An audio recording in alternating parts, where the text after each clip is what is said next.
How to turn on promotions and deals notifications.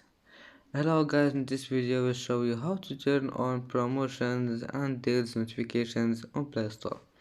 First go to Play Store and then click on your profile here and now you need to find this one, settings, click on it and then general and notifications of course.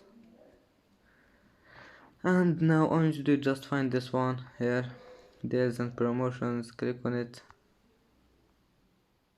and as you see deals and promotions has been turned on and you can turn it off again, just click on it.